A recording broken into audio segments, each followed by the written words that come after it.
The Teachers Retirement System of Georgia administers the retirement benefits for many of the state's colleges, universities, and public schools employees.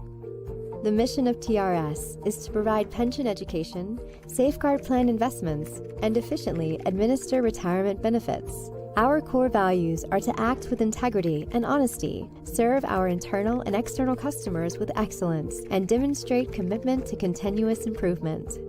Our defined benefit plan, a 401A, guarantees a monthly benefit based on a member's final average salary and service. This plan relieves members from having to make their own investment decisions. TRS assumes the investment risks so your retirement benefit stays secure. Unlike an IRA or 401k, a TRS retirement benefit does not fluctuate with stock market performance. In fact, state of Georgia legislation guarantees TRS members to receive retirement income for life. In the event of a member's death, certain plans allow a benefit to be passed on to a beneficiary, who will receive income for the duration of his or her life as well. The Teachers Retirement System of Georgia's vision is to be the premier retirement system, providing exceptional and comprehensive service. Visit our website to learn more.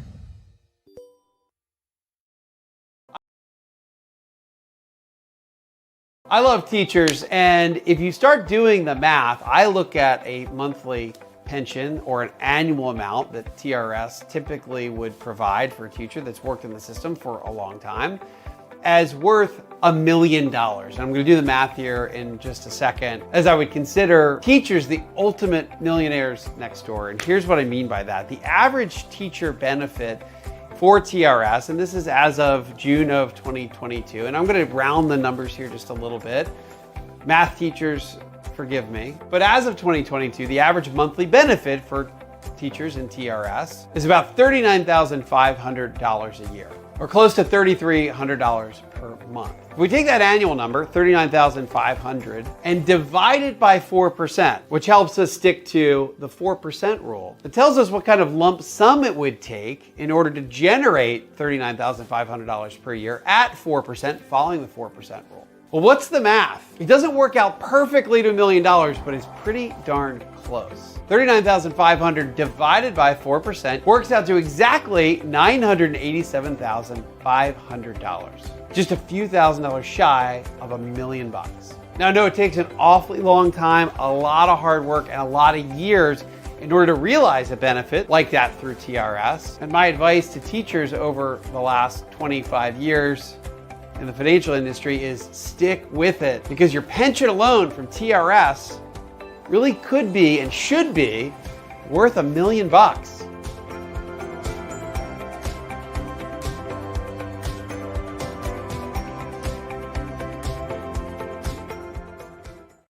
As a TRS member, you may receive solicitations from financial services companies representing themselves as TRS and communicating pension plan information in ways that may be incorrect or aimed at enhancing their own commissions. What should I watch out for? Fraudulent companies may communicate with you through emails, text messages, or phone calls and present themselves as TRS staff. Currently, there are several companies hosting events, titling them as TRS presentations and counseling sessions, and using our copyrighted material without our permission. Does TRS send emails? TRS does send email and regular mail communications. For events or updates to your account, we will ask you to sign up for or log into your online TRS account located on the TRS website, www.trsga.com. You may also receive emails from us on events we host on our official social media channels. Your employer may also send you communications on signing up for a TRS event. How can I protect myself from fraud? 1. Please stay alert and use the TRS website, TRS events, and your TRS online account as the source for information for your TRS benefit. 2. You are encouraged to guard your personal information and to not divulge any financial or sensitive information without vetting the source. 3. Please check with your HR department on vetted and reputable financial service companies. Does TRS partner with other organizations? We understand that information about the TRS pension plan is often covered during other companies' financial presentations. However, we do not endorse or work jointly with companies using our branding, materials, or likeness in their advertisements, presentations, or counseling sessions. We do participate in outreach events with vetted, reputable vendors that your employer has selected to visit your school system or place of business. This type of joint session is not the cause of concern, and we encourage our members to participate in them. Again, we encourage our members to get their source of information directly from TRS and properly vetted vendors. You may contact us through our call center, attend an official TRS event, or visit our website, www.trsga.com, where you can find your TRS online account, My TRS login, our social media channels, videos, and additional information.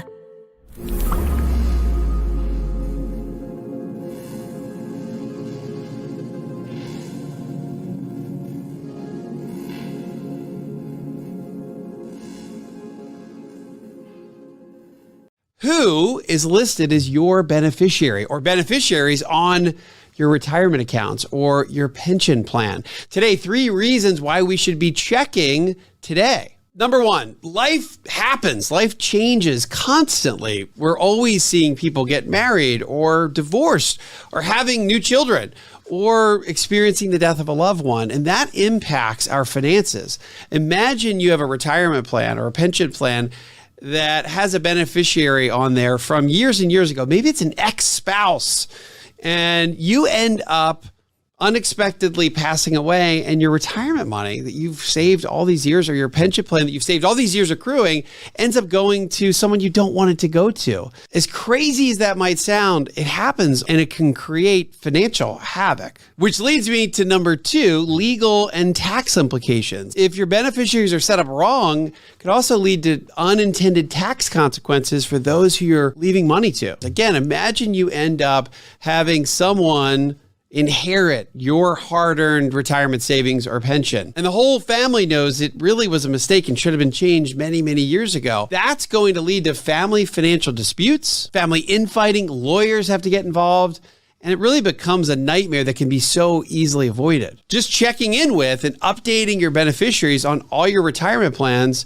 can avoid all of those worries. Here's a real-life story we've probably all heard in some way, shape, or form. Jen was a teacher here in the state of Georgia that worked many, many years in the TRS system, saved in her 403B, and accrued a very nice monthly pension. She was happily married to Steve, who was a really nice guy, and they got along for years, but for one reason or another, the marriage didn't work out, and Jen ended up getting a divorce from Steve. A few years later, Jen wonderfully found someone new and got happily remarried. She'd always wanted to have children, but never could with Steve. And fortunately and wonderfully was able to have a daughter named Emily. Well, Emily was her entire life, like all of our children are to us. And Jen wanted her to have a stable financial future, like all of us as parents for our children. Sadly, when Emily was only 14, Jen unexpectedly passed away in a car wreck. So sad and so devastating for the family. But here's where the story gets even worse. Jen, in her mind, of course, wanted to secure Emily's financial future. And in her mind, of course, all of her beneficiaries were Emily. But when the dust settled and her estate was all figured out, the family noticed that Jen had never changed her beneficiary. It was still her ex-husband, Steve, and not Emily. As you can imagine, that led to great financial chaos. Lawyers got involved, family infighting. That money should never go to Steve. That money's for Emily. But the legal documents didn't say that. It's a sad but such an avoidable story. And number 3, and maybe most importantly, we want to make sure our wishes, our financial wishes, are being honored. If your intention is to leave money to your children, your grandchildren, and it ends up going to someone who is now estranged from the family, or maybe some sort of ex-spouse, really all your hard-earned savings is going to someplace that you really would rather not go. So these are 3 reasons we need to check and update and make sure our beneficiaries are current on all our retirement plans. It's simple, it's easy to do, and will give you incredible peace of mind.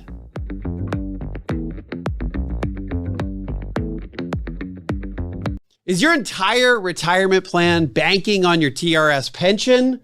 Or do you have some sort of backup plan with the retirement plan or 403B as well? Today, I want to cover 3 reasons why we should be saving in our retirement plans and not just relying on our TRS pension. Now, don't get me wrong. There are few things I love more than the TRS monthly pension for the rest of your life. Teachers in the system that put in lots of years can really be financially rewarded, but it's rewarded in one very specific way, a monthly paycheck. And that's great. But what happens if there's other expenses that are way beyond what you receive in any given month? What if it's a new roof on the house or air conditioner or something for your kids that you need to come out of pocket and it's really expensive? We don't have savings. It's really hard to solve for some of the financial curveballs that get thrown at us all the time. So 1, we want to be saving in a retirement plan.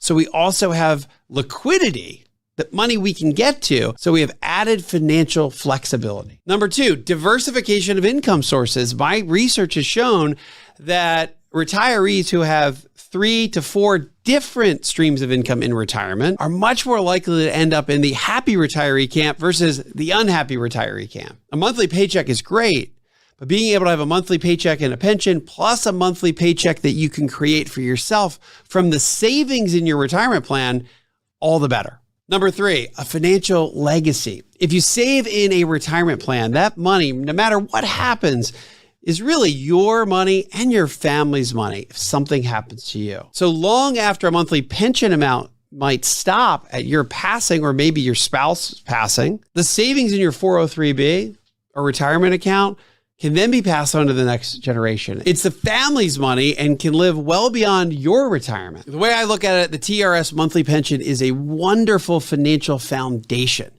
But for anything supplemental or beyond the norm, which we know happens in our financial lives almost inevitably, we want to have our own savings that we can tap and get to, and then use to leave a legacy well beyond our retirement years.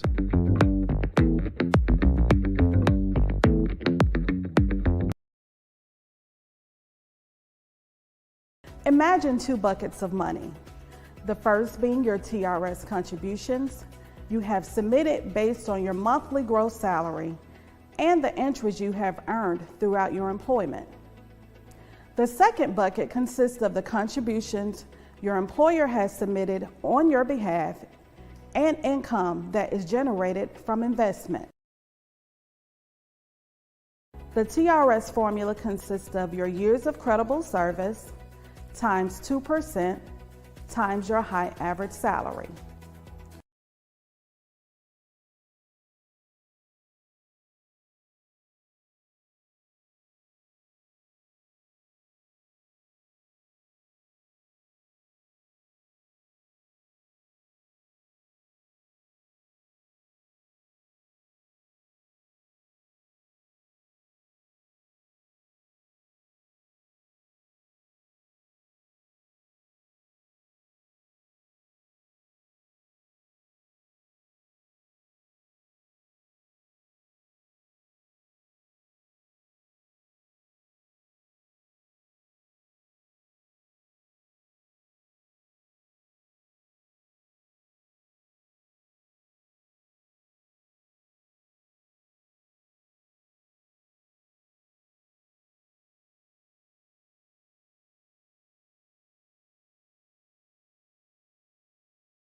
Good morning. Good morning, everybody. Thank you for joining us for this TRS live session on the new member benefit for our TRS members. And I know this is a busy time of the year for those of you that may be setting up your classrooms. You might be doing your pre-planning. Some of you might have been there all summer long, getting ready on the administrative side. Some of you may be TRS members already, and some of you may be brand new. So you're just trying to figure out, what is this TRS thing? Well, that's what we're here to talk about today. My name is Winston Buckley, the Director of Communications and Outreach for the Teachers Retirement System of Georgia. And we have a short presentation that we'll be doing today to go over your TRS benefit and also some things that you want to think about that can help you with your financial planning and even your career. So I will be addressing some of the things that you might pose as far as questions and concerns that are in the chat, but we won't have a formal Q&A. If we have some time at the end of the presentation, I will address those, but hopefully I will answer your questions as we get to them throughout the presentation. So I'm going to go ahead and get my screen up here so you can follow along with the presentation with us today.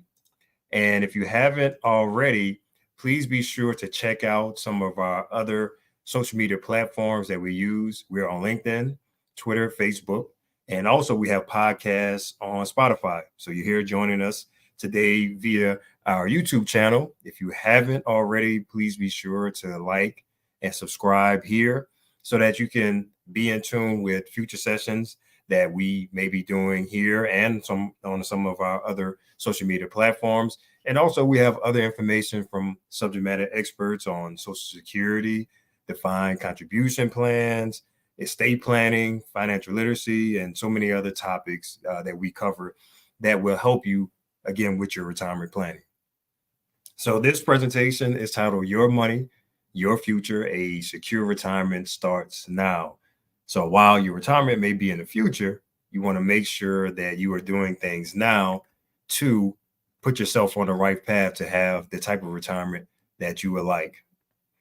If you know of anybody that could benefit from today's session, please share this with them. Just go ahead and send them the link, or just let them know to type in TRSGA on YouTube and it'll pop up, the live will pop up for them. But again, you want to come back to this. We'll leave this up here for at least a day. We do have other new member presentations there, but if you want to review this information, again, be sure to like and subscribe here. So we'll start with some questions to ask yourself as a new member or an experienced member with TRS. How does your TRS benefit you? Do career changes affect your retirement? How will you reach your financial goals? Are you living within your means? Are you contributing to Social Security? And do you have a successful plan in place to secure your retirement, secure your future? So we will address these things later in the presentation, but you want to kind of start prompting yourself to think about how you're achieving these specific questions, or if you have a plan in place. And if you don't, then after this session today is a good time to talk to a financial advisor or whoever you may do your finances with, or even just do some research on your own to figure out, okay, what are some things that I need to do to make sure that I'm in the best position for my retirement? But we'll start with the TRS basics, your benefit, the formula that we use, and how you earn creditable service. So your TRS benefit, what is that? It's a defined benefit plan. Defined benefit plan, a lot of people will call it pension, and that means that you are getting a guaranteed benefit for your lifetimes that is based on our TRS formula. And that lifetime benefit is for you, so it never runs out for you, but in some cases, a survivor can receive that benefit. So your primary and sometimes your secondary beneficiaries could receive a lifetime benefit, but we'll touch on that later on in the presentation. So what's the formula that we use? We take your years of creditable service and multiply that by 2%. So from that percentage, we multiply that by your high average salary, which is your highest 2 consecutive years, wherever that falls in your career. And that's how we get your basic benefit under the max plan. Now, right now, what you're paying into TRS at a rate of 6% comes into the plan before any taxes or any deductions come out. So when you get that in your retirement, when you start to receive your benefit, you'll be paying taxes and insurance if you're eligible at that time. So no taxes being paid now, but when you receive that, you'll pay taxes in. And that's the federal and state income taxes. And whatever state you reside in, when you retire, will determine your state taxes. If you're eligible for the state health benefit plan, you'll keep that in your retirement as well. So it's a good idea to go to this website, shbp.georgia.gov, and you can look at the state health benefit plan and get an idea of what your premium will look like when you retire. If you're under the Board of Regents health insurance, then The website oneusgconnect.usg.edu is a resource for the Board of Regents health plan. And so you want to understand what your healthcare costs are going to be in your retirement, because that's a very important part of what your retirement will look like and how much you're going to get. Now, because we use that formula, the longer you work and the higher that percentage is, the larger your benefit will be. So since we multiply every year by 2%, let's say you have 10 years of service when you retire. This example uses and a person who earned $37.50 as their average salary over the course of their career, or that was the highest 2 consecutive years in their career. For them, their monthly benefit will be $750. For somebody that works 20 years, it's $1,500. Somebody that works 30 years, $2,250, and 40 years, if somebody does that, which is the max, they can get $3,000 per month for the rest of their lifetime. Some of you may be thinking, well, I'm not going to do 40 years, but we do have members that max out at 40. Some people have gone beyond 40 years of service. So you never know where your career is going to take you and what you're going to be doing, but you might get to year 30 and say, you know what, I'm going to do one more. And a lot of people will end up reaching that 40-year mark because they just are enjoying what they're doing and will increase, or, you know, motivated to increase their retirement benefit. So something to keep in mind as you're thinking about your career, where it's going, how much you're making, all of this impacts what you're going to receive when you retire. So when can you retire? Well, there's 3 different ways to do it. The most common type is under the normal service retirement. And that means that you are retiring without a penalty. So you can get that with 30 years of service at any age, or if you have at least 10 years of service at age 60. There's a disability retirement where if you cannot perform your current job duties and have at least 10 years of service, then you may be eligible for a disability retirement. And there's no reduction on that, and there's no age requirement on a disability retirement. And lastly, there's the early service retirement. So if you have at least 25 years of service, you're under the 30-year mark and under the 60-year mark, then you can apply for an early service retirement, but that is a reduced benefit if you retire under that type of retirement. And that is a permanent reduction to your benefit. So it is an option, and people take that, say if there's something in the private sector that they want to do, if there's an opportunity out of state, people do take advantage of the early service retirement. But again, there is a reduction to what you would receive. And so you want to know what that number is prior to making that decision. So those are the 3 ways that you can retire with TRS. Now, if you're trying to get an idea of what those numbers look like for you, we do have a tool on our website that's called a pension calculator. And you can put in different factors there, such as what you think that you'll be making, how much sick leave you believe that you're going to accrue, beneficiaries that you have in mind. You can put all that in, and our system will give you outputs and show you different options that are available to you and how much you would get under each one of those options. So a very powerful tool that we have on our website, and I highly recommend using that so you can start to plan, okay, well, what is my TRS benefit going to be? What does that look like? And do I need to supplement that, or will that be enough for the type of retirement that I want? And no matter if you're 20 years out or 5 years out, you do want to know what that number is going to be. And I'm going to circle back to that a little later. So your creditable service, this is the part of the formula that determines what your percentage is going to be. And there's 3 different types of service that you accrue. The most common type the type that everybody accrues is the membership service. And that is service that you're working for. So if you are in a full-time position and are working at least half of the month, you actually get the full month's credit for that particular month. So it has to be in a full-time permanent position. That doesn't include things like substitute teaching, partial service, or any service under 50%. Anything that's temporary, a temporary position like student teaching. So those things do not count towards membership service, but anything that's permanent and full-time does. And for most people, 9 months makes a full year. There are some university faculty where 8 months makes a full year for them, but pretty much everybody else will get their full year in the 9 months. And a question that we get around that is around the salary. We still use the salary for the entire year. So not just what you earn within a 9-month period. We use 12 months of salary for your retirement benefit. You can also buy service towards your TRS, creditable service. And that is with service that you've rendered in the past, most of those different types. So that would be things like out-of-state public school or higher education, private school here in Georgia, military service. There's also some other services that you might have rendered under the employee's retirement system or the PSERS system. Say if you worked as a bus driver for a while and you came over into a TRS cover position, then that's a particular type. And withdrawn service, where somebody worked for a TRS covered employer before, took those contributions out and bought those back. That's the most common type that we have.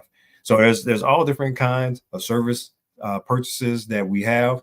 This QR code here links you to the members guide, where you can actually take a look at all of the different types of service that are eligible for purchase and the process that we use for that. So a very valuable resource, and it also covers a number of things that we're talking about here today.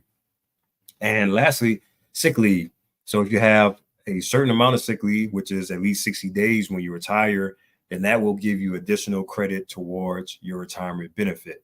So you definitely want to save as many sick leave days as possible, because that benefits you when you retire. Some people will say, well, hey, Winston, I need to take a mental health day.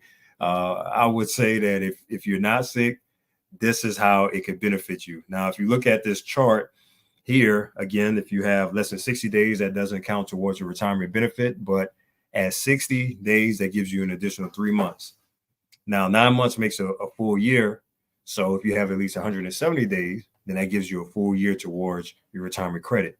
Now, what that can do for you is back up your retirement date. So let's say you have 28 years of service that you accrued, or maybe even purchased towards 28 years, and you have 2 years of sick leave. Well, you can retire in your 28th year with 30 years of service using your sick leave. So that actually can push back how soon you can retire. So if you don't have to use your sick leave days, again, I recommend that you save those towards your retirement because that can push back your retirement date. So something to think about. If you're sick, you're sick. If we don't want you to come to work if you're not feeling well, or things happen where you have to use that sick leave, and that's what it's for. But again, if you don't have to use that, then it benefits you in your retirement. Now, here's an example of two teachers who worked the same amount of time and had the same salary, and we're going to show how the sick leave benefits you. So we have Tom and Mary.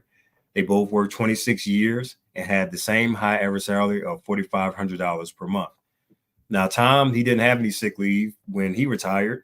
So we're going to multiply that 26 years of service by 2%, which gives him 52% of his high average salary of $4,500. And therefore, he's going to get $2,340 for the rest of his lifetime. Whereas Mary, she saved 312 days, which is a year and 7 months of additional service. And that gives her $2,500 per month. Even though they work the same amount of time, she's getting more because she has that sick leave credit. So you can see how that can benefit you. And that adds up. That additional $160 per month, that is for the rest of her lifetime. And if you get cost of living adjustments on that, then those cost of living adjustments or COLAs are compounded on that higher amount as opposed to the amount without the sick leave added. So again, another reason to save that along the way. So now we're going to transition to talk about your career and some things that may or may not affect your TRS benefit along the way. And we realize that people make decisions about their careers and they may leave TRS at some point. So if you decide to terminate your employment, what are your options? Well, as far as your contributions are concerned, you can leave those contributions and interest with TRS. If you're vested, meaning you have 10 or more years of service, you are eligible for a lifetime benefit at age 60. Your account, your contributions and interest, they remain active for 4 years and you accrue interest at a rate of 4.5% per year. After your 4th year, it becomes inactive, but it's still locked in for your retirement. So any years that you have, that's still eligible for your retirement.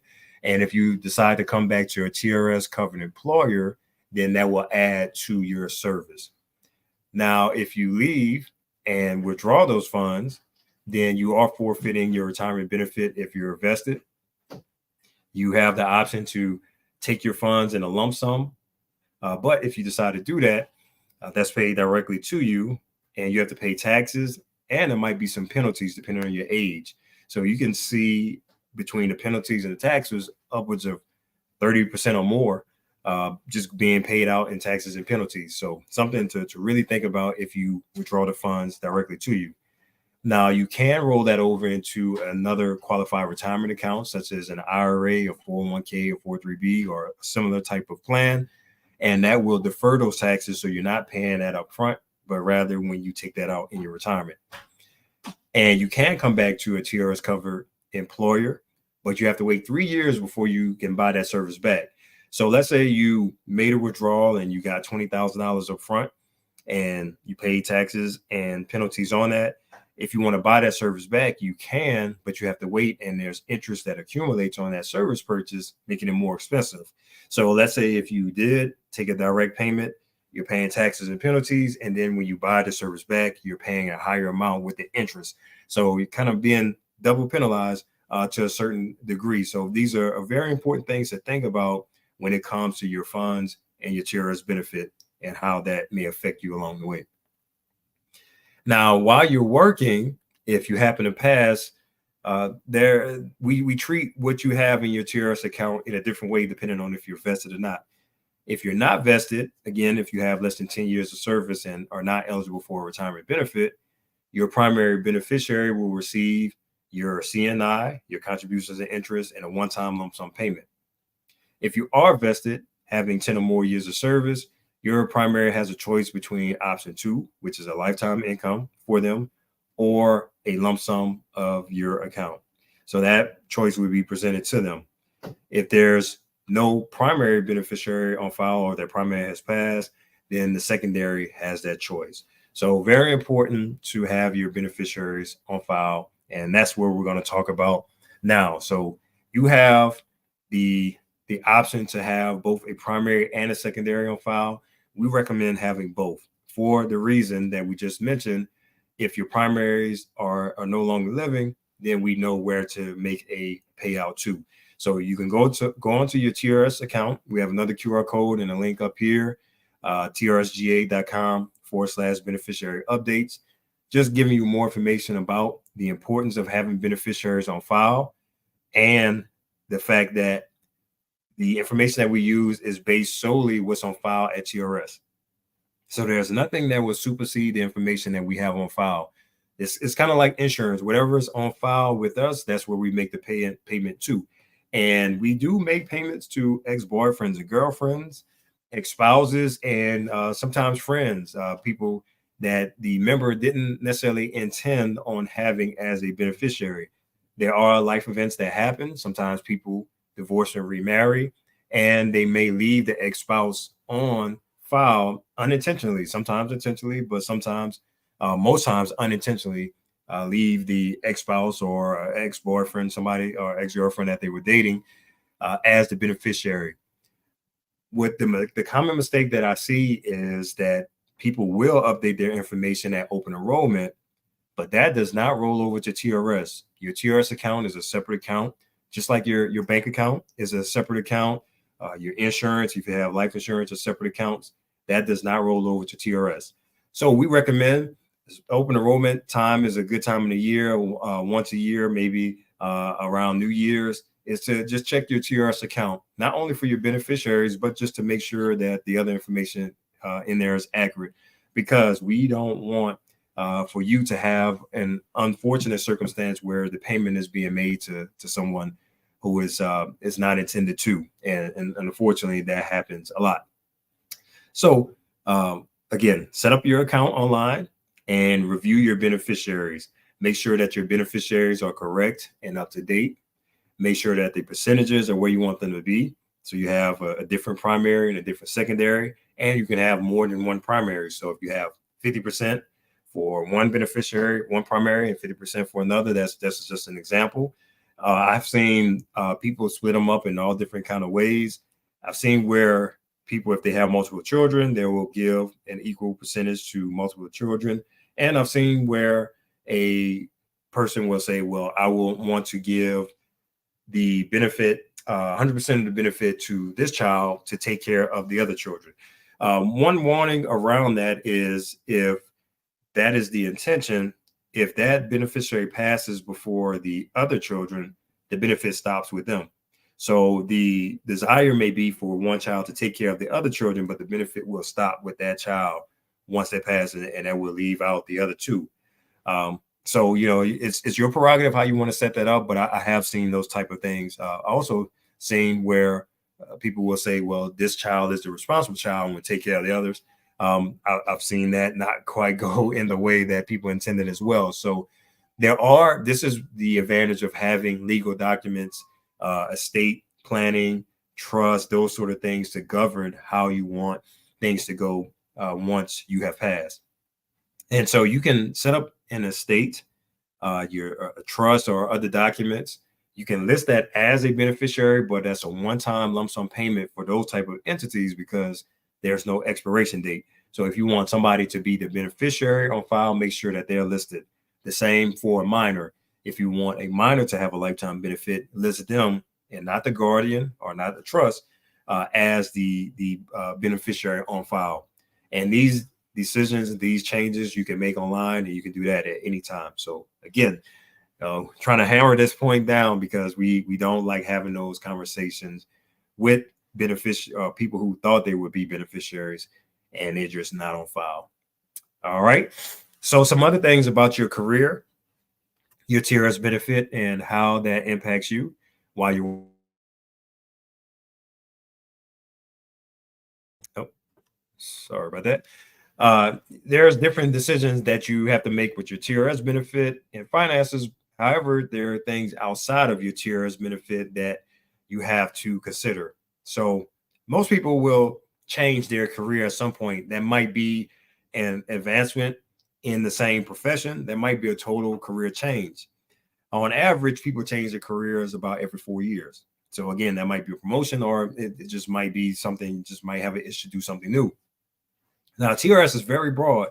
So we have K through 12 institutions, we have higher ed institutions, we have library systems. So there's so many different things that are in and outside of the classroom. There's classroom support, there's resource officers. We even have people that are on boats that are part of TRS. So there's so many different things. So if you're thinking about and this is from a retirement planning standpoint, thinking about making some changes, well, you might want to explore TRS covered institutions to see if you can stay within the pension plan and further your career. Now, there are also options under employees retirement system. So if there's a state agency job and you're already vested, then you can stay under TRS and go to a state agency. We have options on the PSERS, which is a separate retirement system, but you can still accrue service towards a retirement plan. So you want to just think about that. But there might be an opportunity that's just too good to pass up, and we totally understand it as well. But look into your TRS options. And and if you're going out of state, there might be some options where you can transfer your service into a TRS covered, their state's TRS covered employers. So you might be able to take your service here in Georgia, transfer that outside and into another pension plan. So something to think about as far as job switching is concerned. You want to know what your number is. Will your TRS benefit be enough? So if you are living at 100%, you feel like you'll need 100% when you retire, and your TRS benefit is going to give you 60% if you 30 years. Where does the other 40% come from? So you need to make the choice of reducing expenses or a certain type of lifestyle.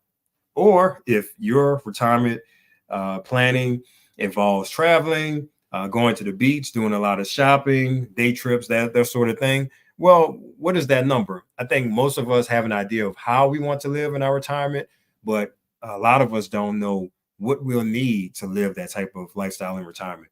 So this is where you want to sit down and just take some time to think about, okay, what do I need? How much do I need? And am I really on a plan? Have I set a plan in place to get there? And this is where financial planners can come into play. We have these resources here, cfp.net and napfa.org. This is where you can find fee-based advisors and financial planners that work for all different types of companies. And you do have to pay a fee for them. However, they are supposed to be impartial to different plans. So, for example, I used to work for several banks. I won't name them. However, the plans that I could offer at the bank were limited to the bank that I worked for, and therefore there was a default partiality to what I had to offer as opposed to something outside. And honestly, I just didn't know about other options at the time when I was working at that bank. So these are some of the things that you may run into when going to a bank, for example. And it's still good resources. Rather, you have some type of financial planning, even if it comes from somebody that works for a particular company. However, it's good to get several opinions. Just like if you go to the doctor, sometimes you might not quite like what you hear. So it's good to get a second opinion, and these resources will help you with that. Are you expecting Social Security? So if you are paying into Social Security or not, you want to know if you are already vested in Social Security, so to speak. Do you have enough qualifying quarters for Medicare and a Social Security benefit? But if not, if you were to be under a Social Security covered employer, that rate is at 6.2%.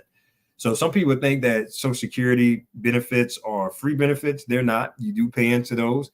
So if you're not paying into it, then you can take that 6.2% yourself and put that into a 403B, 401k, 457B plan or an IRA and save for yourself. But even if you want to know how your TRS benefit could impact your Social Security. Your Social Security doesn't impact TRS. However, the other way around, your TRS could affect your Social Security benefit. So something you want to know as well. And when it comes to investing in a 401k or even in a brokerage, interest will work for you. Now, with credit cards, interest will work against you. So we have a couple of examples that I'm going to touch on where interest will work for you or against you. So if you have high interest debt or a bunch of buy now, pay later plans, we recommend that you get from under those as soon as possible because, again, you want to have more coming in than what's going out the door. And having credit cards and loans and that sort of thing will actually put you in a position where more is going out the door than what's coming in a month. So it's, this is that part of things, kind of like dieting. I should, if I'm trying to reach a goal, I need to exercise more and eat less. It's one of those things that you hear over and over. But truly, when it comes to setting yourself up for your retirement, this is where that discipline and delayed gratification comes in. So here's an example of how interest works for you. The earlier you start, the better it is for you. But there's never a time that's too late. So for somebody, we have an example that somebody that's 32 and 42 and 52 that's starting with $100 per month with a rate of return of 5%, which you can find in an online savings account now. For that person that starts at 32, at the time that they reach 60, that could be a little over 73,000. At 42, somebody starting at 42, 35,000, and somebody that starts at 52, a little over 11,000, which is very substantial, even starting later. So even if you're at the end, you're like, well, I'm too late. It's never too late to start saving. And I'm pretty sure you've heard other financial advisors say nobody got to the end of their careers and say, I saved too much money. And this is very conservative. The average rate of return in the stock market is 9 to 10%. Now, this is how interest works against you. For somebody that has a credit card of almost 30%, this is very common right now. Let's say, I want to take the kids to go shopping, or I might need some clothes to go on this vacation. I want to take $1,000, put that on the credit card, $25 minimum payment. That's not much, but look how much interest that is only paying the monthly payment. So almost $8,000 in interest on those $1,000 in clothes by the time it's paid off. And a $2,000 vacation, we got to take the kids somewhere this summer, and the minimum payment is $124. Oh, that's not much. We can do that. Well, that interest is almost $40,000 if you don't accelerate those payments.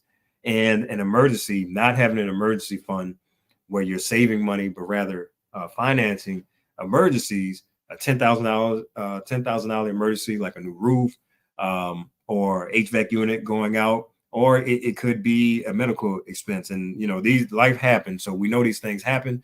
But that $249 payment can be upwards of $80,000 in interest. So this is where the monthly, just getting caught up into how much it costs monthly, can work against you rather than looking at the total cost. So again, let me go back to this slide again. Interest working for you versus interest working against you. So you want to be on the former side than the latter. Credit cards are not bad. Loans are not bad in themselves. These are tools, but you want to use these tools appropriately to make sure that you are on your way to a successful retirement plan. And the last part I'm going to touch on is just saving for college. I have council members who continue to work because they're paying off college for their kids. Very noble thing to do. However, you can save towards your kids' college, and even for yourself if you're thinking about going back to school.